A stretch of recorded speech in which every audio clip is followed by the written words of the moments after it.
자, 여러분 우리가 지난 시간에 함께 말씀을 나눴었었는데 기억나실까요? 어떤 내용이었는지. 조금 설교들이 긴 포인트들이 있었지만 중요한 대목들이 참 많았습니다. 여호수아라는 인물에 대해서 이야기를 하면서 여러 가지 질문과 구도들을 봤었어요. 그러면 여러분들이 한 주간의 말씀을 적용해서 살아가는 이제 입장으로 계시니까 저도 포함하고요. 그 말씀을 들었을 때 다시 한번 여러분들에게 질문을 할 수가 있겠죠? 하나님을 생각하면 여러분들에게 떠오르는 것들이 무엇이 있으십니까? 또 다른 질문은 여러분들의 회막은 어디에 있으십니까? 하나님께서 쓰임받는 사람들의 인생을 집중적으로 살펴보게 되면요, 그 사람들은 라마나요시 흐르는 그 자리를 떠나지 않았습니다.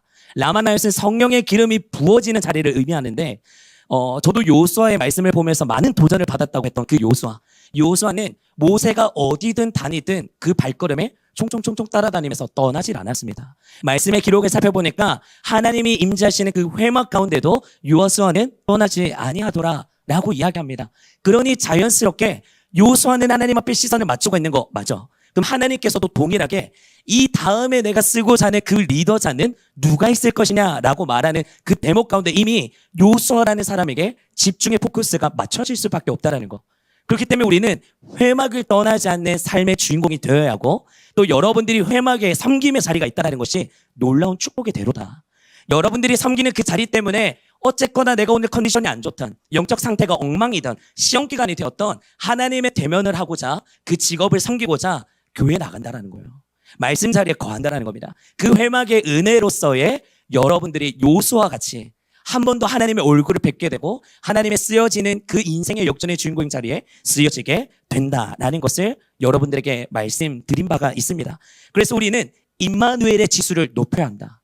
하나님 안에 거해야 하는 것은 당연한 것이고, 삶에 있어서도 하나님의 임마누엘이 여러분들에게 지속적으로 주어지게 되는 그 은혜의 자리가 필요하다.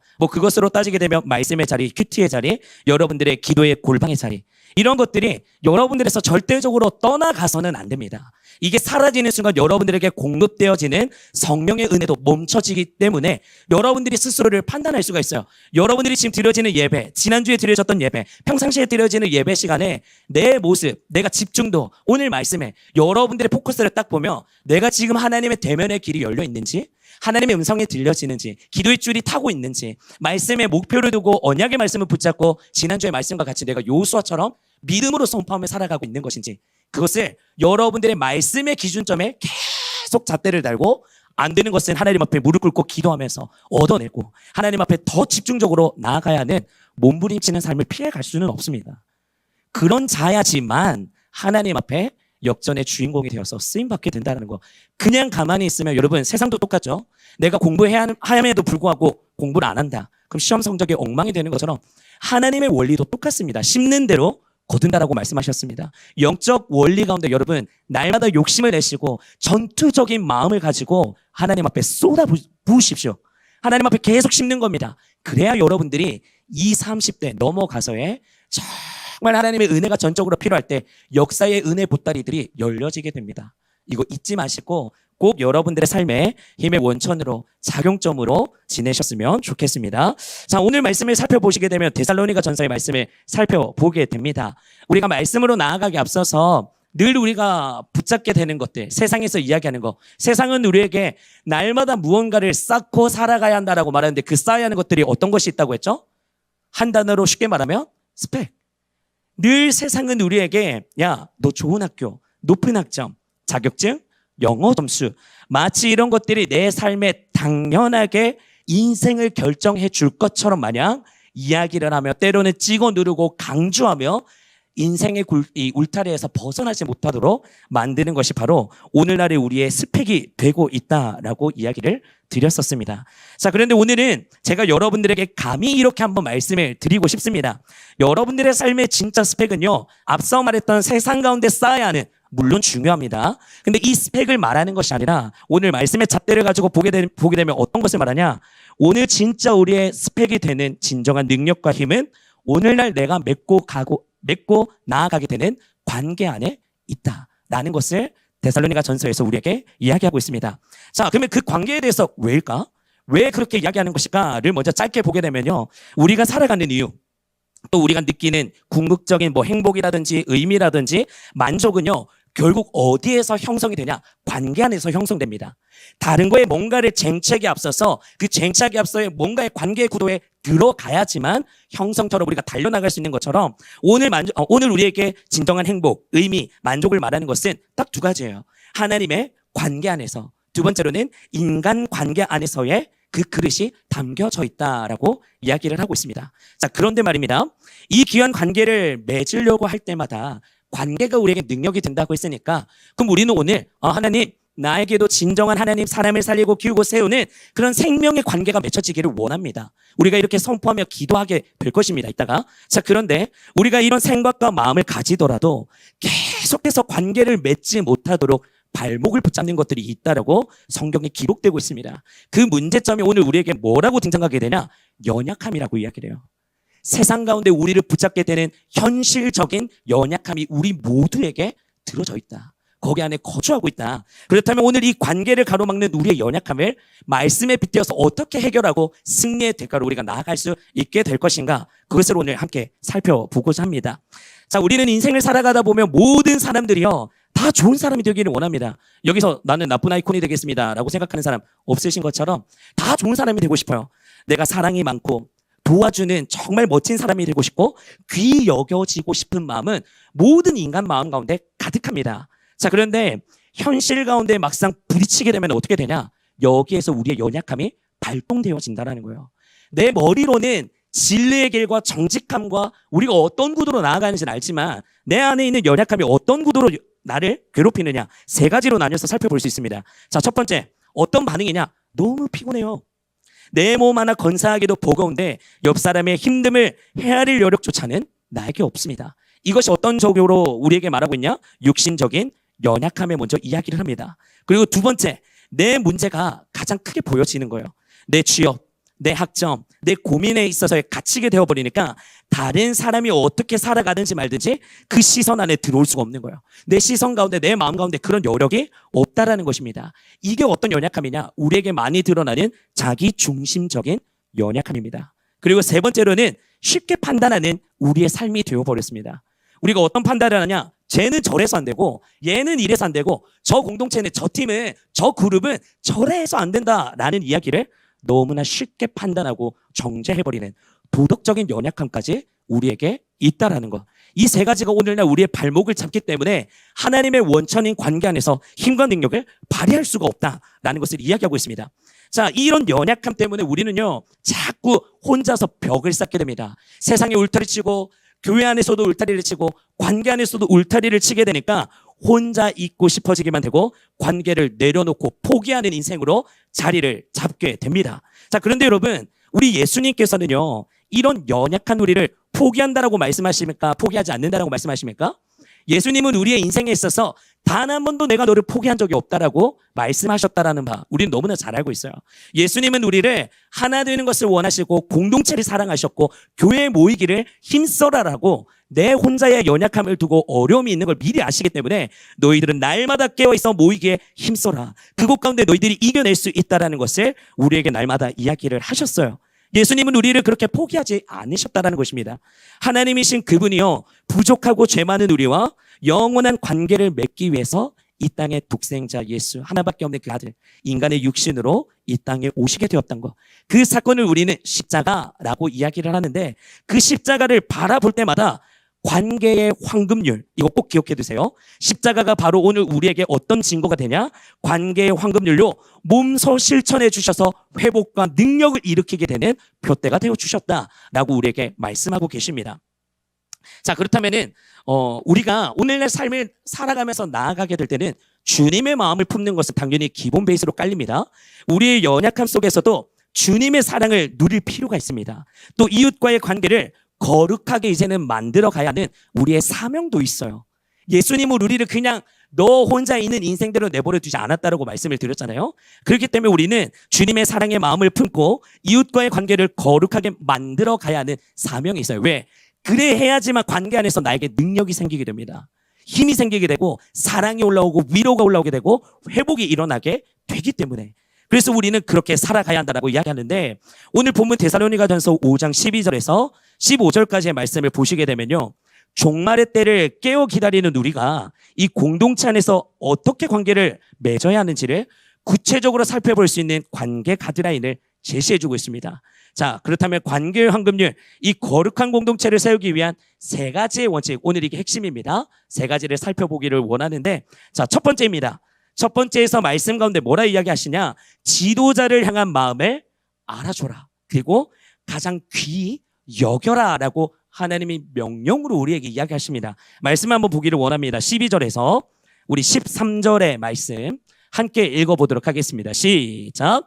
형제들아, 우리가 너희에게 구하노니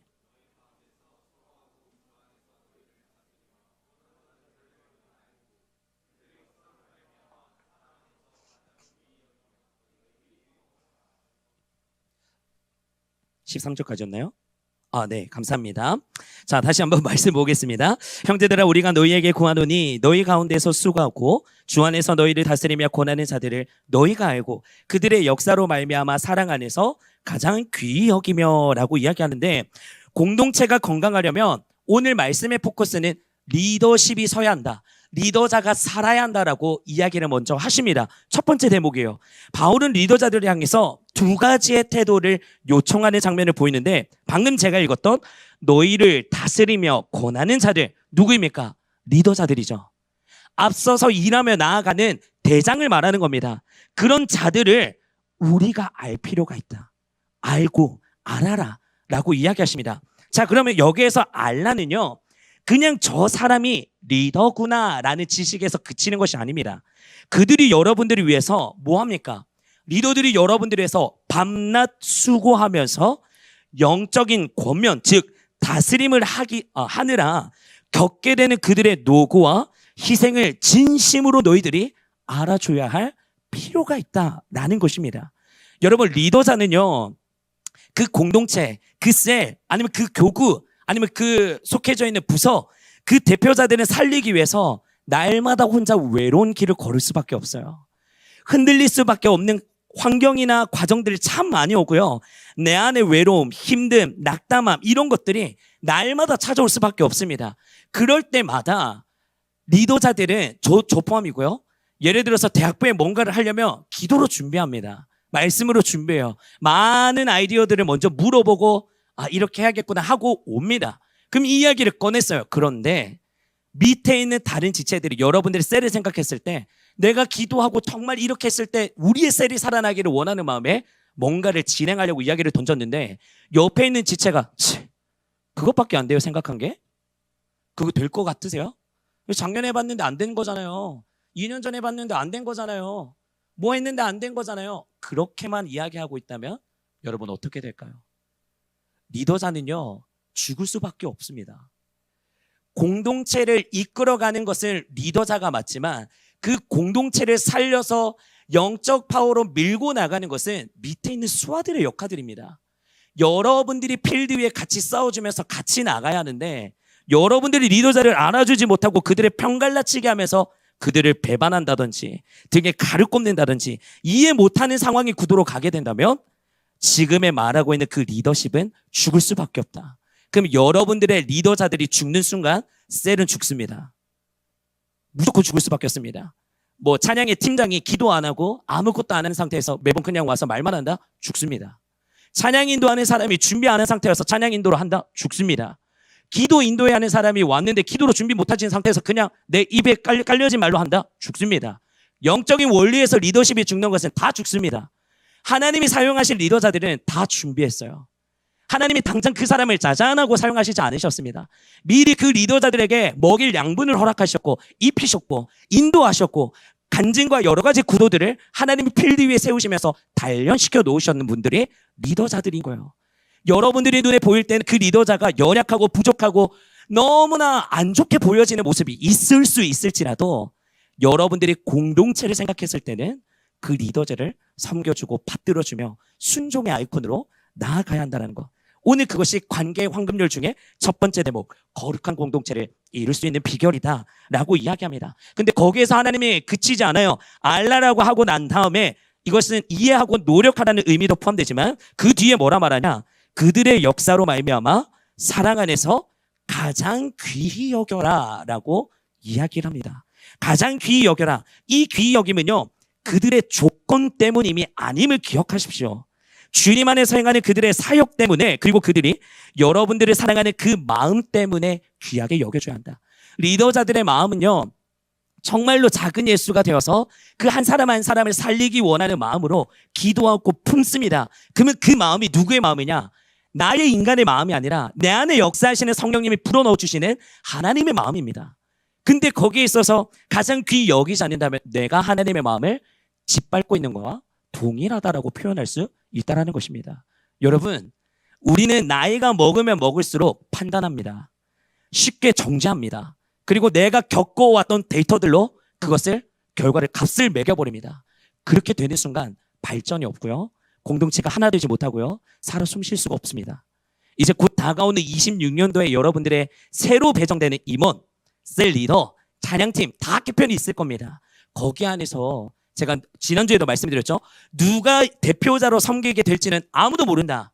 하지만 그 가운데 이제 다음 주에 우리가 투표하게 될 건데, 대표자가 나와서 후보자가 나와서 이야기하십시오. 그때는 우리가 기도하는 마음으로 이야기를 듣고 투표하면서 나아가게 되지만, 선택되어 당첨되는 그 임원진들과 셀 리더분들과 대표직들은 여러분들이 같이 순종함으로 나아가야 한다는 거 잊지 마시고 꼭 기억하셨으면 좋겠습니다. 그리고 두 번째로 이야기하는 것은 어떤 것이 있느냐? 모든 지체를 향한 하나님의 명령입니다. 우리 13절과 14절의 말씀 함께 보도록 하겠습니다. 13절과 14절. 자, 그들의 역사로 말미암아부터 읽겠습니다. 시작.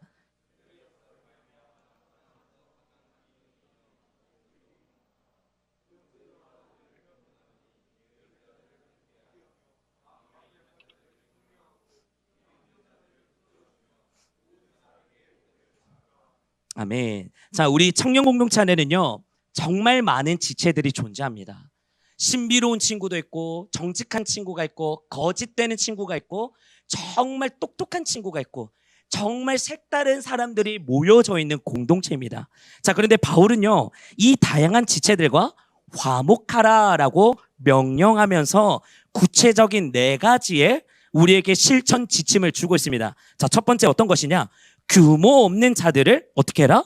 권계해라 라고 이야기합니다. 이게 무슨 말이냐? 여기서 규모 없는 자는 무질서하거나 할 일을 안 하면서 공동체의 질서를 깨트리는 사람을 말합니다. 쉽게 표현하면 잠언의 성경의 말씀을 읽게 되면요, 제가 준비를 못했네요. 잠언에 보시게 되면 게으른 자에 대해서 이야기합니다. 게으른 자에 대해서 개미 비유 이런 것들 우리가 잘 알고 있지만, 잠언에서 또 게으른 자를 어떻게 말하냐면, 게으른 자가 이런 이야기를 해요. 야, 나가면 안 돼. 지금 나가면 문 밖에 누가 있냐? 사자가 있어. 나가는 순간 우리는 사자에게 잡아먹히게 될 거야. 나가지 마. 이게 무슨 말이냐? 우리는 날마다 새 힘과 능력으로서 최선을 다하면서 섬기며 나아가야 합니다. 삶을 쟁취하고 열고 주님의 구도로 달려가야 하는데 나가지 말래요. 게으른 자들이 하지 마. 그래서 게으른 자들은요, 말이 너무 많습니다. 아무것도 안 해요. 아무것도 안 하면서 입만 살아가지고, 입만 동동 떠가지고 계속 말만 하는 겁니다. 그런 사람을 권계해라. 그런 사람들이 앞잡이의 역할이 된다는 것도 여러분 잘 아셔야 돼요. 내가 어느 순간 말이 많아졌네? 내가 어느 순간 판단하는 위치에 있네? 그 자리에 있는 자들이 어느 순간 나도 알게 모르게 마귀의 앞잡이의 역할이 되어서 공동체를 죽이는 역할을 할 수가 있습니다. 그래서 여러분, 지혜가 필요한 거고 영적으로 깨어있는 자가 되셔야 합니다. 이거 꼭 기억하십시오.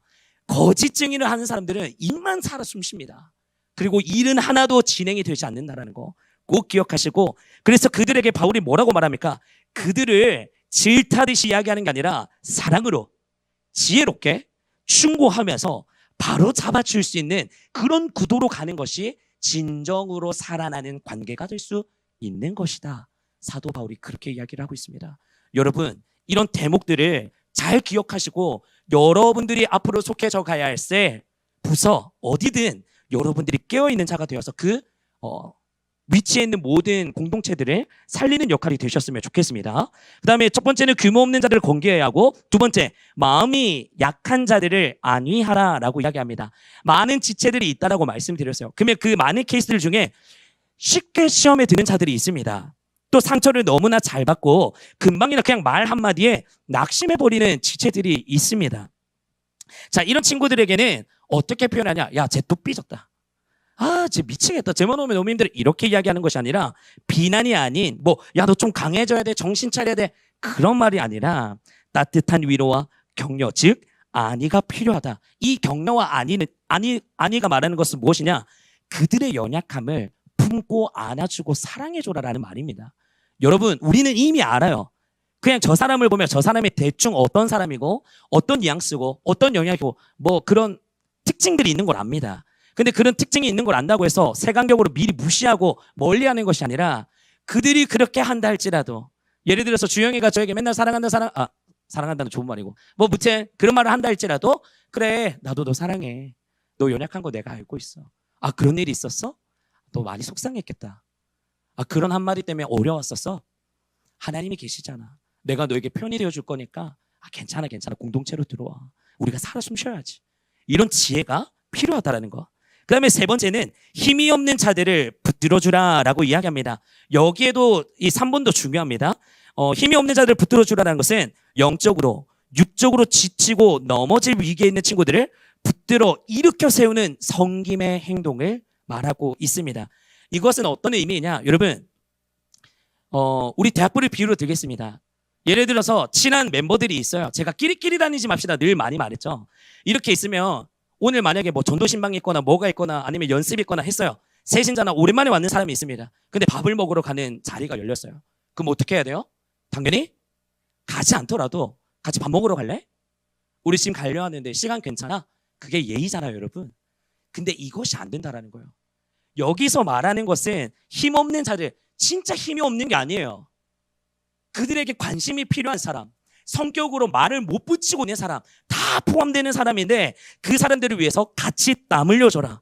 같이 기도해줘라. 그리고 같이 밥 한 끼를 먹을 수 있는 그런 힘의 원천의 공동체를 이룰 수 있도록 네가 먼저 다가서서 노력해줘라. 말 한마디로 천냥빛을 갚는 것처럼 네가 그런 앞잡이의 역할로서 품어주고 계속 안으로 들어올 수 있도록 열어줘라 라는 것을 이야기합니다. 근데 오늘날 이거 정말 많이 안 됩니다.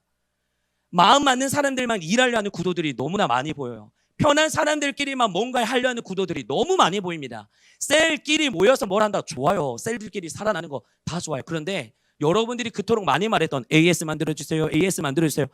하고 나니까 많은 피드백들이 뭐 좋은 것들이 많아요. 새로 보는 지체. 이야기 평상시에 겪어보지도 못했던 그런 지체에 대해서 이야기하고 알게 되고 관계를 맺게 되니까 너무나 좋아요 라는 이야기를 하는 것처럼 여러분 우리의 마음적인 영적 상태는 모든 힘이 없는 자들을 붙들어주는 여러분 이걸 기억하십시오. 기도 제목에 제가 제자 훈련할 때 기도 제목에 좀 많이 던지는 것 중에 하나인데 하나님 내 옆에 있는 지체가 힘들고 낙담하고 죽어가고 있을 때 나의 기도로 이 지체가 살아날 수 있는 관계가 되게 해주십시오. 반대로 하나님 내가 죽어가고 힘들고 교회 나가기 싫고 예배도 안 되고 기도가 안 터져 나오는데 내 옆에 있는 관계를 맺고 있는 지체를 통하여서 내가 살아나고 생명의 자리로 나아갈 수 있는 그런 관계가 되게 하여 주시옵소서.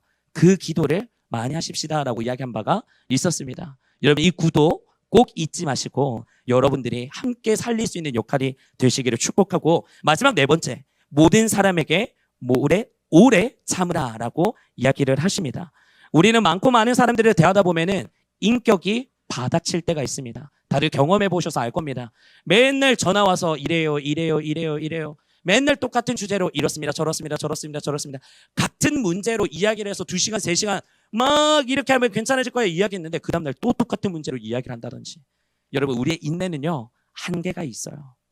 바닥칠 때가 있어요. 그런데 우리의 그런 마음이 불쑥 올라올 수 있어요. 내가 이 정도까지 해줘야 돼? 내가 여기까지 봐줘야 하는 거야? 줘줘야 하는 거야? 이 정도까지 내가 품어주고 사랑해줘야 하는 거야? 하지만 하나님께서 사도 바울이 뭘 말하냐? 하나님이 우리를 향해서 얼마나 오래 참으시고 용서해 주시며 우리를 붙들어 주시는지를 기억하십시오. 우리의 기대치나 성질대로 하지 않고 모든 사람에게 참고 견디는 것, 이것이 관계 성숙의 증거입니다 라고 이야기를 합니다. 이 네 가지의 대목은요 우리의 삶에 있어서 언제나 조경점이 되는 부분들입니다. 여러분 꼭 붙드셔서 승리하시기를 바라고요. 마지막 세 번째입니다. 우리 첫 번째, 두 번째 받고 세 번째, 세상 모든 사람을 향한 자세에 대해서 이야기합니다. 이것이 무슨 말이냐? 15절 말씀. 악으로 악을 갚지 말고 선을 따르라는 이야기인데 말씀 같이 읽어보도록 하겠습니다. 시작. 삼가 누가 누구에게든지